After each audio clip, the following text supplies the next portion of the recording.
Therefore, propaganda is vastly more important in democratic societies. In recognizing a communist, physical appearance counts for nothing. If he openly declares himself to be a communist, we take his word for it. If a person consistently reads and advocates the views expressed in a communist publication, he may be a communist. If a person supports organizations which reflect communist teachings, or organizations labeled communist by the Department of Justice, she may be a communist. If a person defends the activities of communist nations while consistently attacking the domestic and foreign policy of the United States, she may be a communist. If a person does all these things over a period of time, he must be a communist. But there are other communists who don't show their real faces, who work more silently. May Day brings a wave of anti-communist sentiment as 100,000 march down New York's Fifth Avenue in a loyalty parade.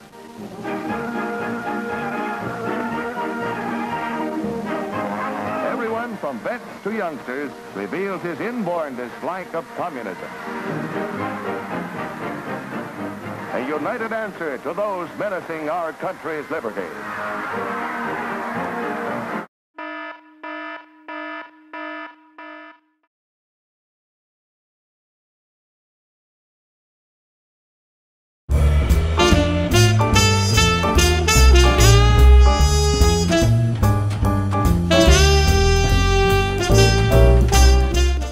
Good morning, America.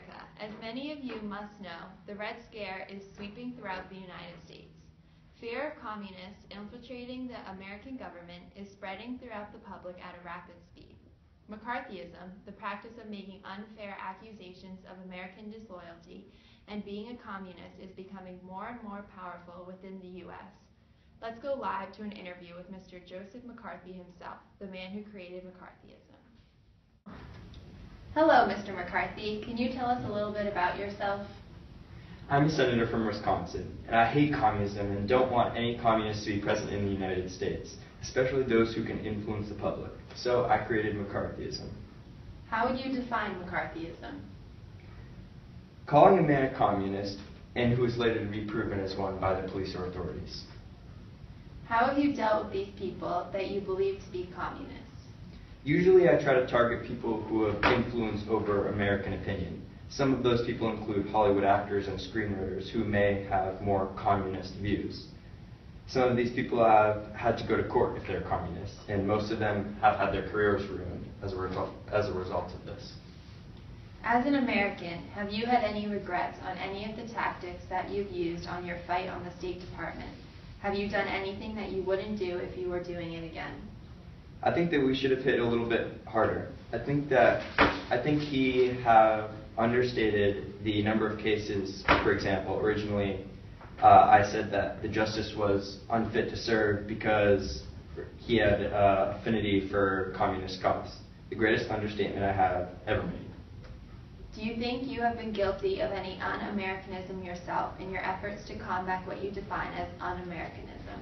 If fighting communists and getting a little rough with them is un-American, then I must plead guilty to being un-American. Thank you. As McCarthy stated before, many of the people he targeted were those who had influence over American opinion. Many of these people included Hollywood actors or screenwriters. 10 members of the Hollywood film industry publicly denounced the tactics employed by the House Un-American Activities Committee during its probe of alleged communist influence in the American motion picture business. These prominent screenwriters and directors, who became known as the Hollywood 10, received jail sentences and were banned from working for the major Hollywood studios. Let's go to the Hollywood 10 to see what they have to say. Hello, can you tell us why you and the rest of the Hollywood 10 are going to prison? Well, we went to court and were asked questions such as, are you a member of the Communist Party, or have you ever been a member of the Communist Party? The committee wanted us to answer, but we never did. Why didn't you answer? We didn't answer the questions yes or no, just as the committee asked, because we wanted to challenge the right of the committee to ask these questions. And how do you feel about going to prison because of this? We don't like the idea of going to prison. Our personal lives, our families, are as important to us as anyone else. To explain to a child why his father has to go to prison is not easy. Any other thoughts on this situation? On that day, by the refusal to hear our case, the court washed its hands on the rights of American people. Our rights, your rights. And there you have it, folks. Thanks for tuning in. Yeah.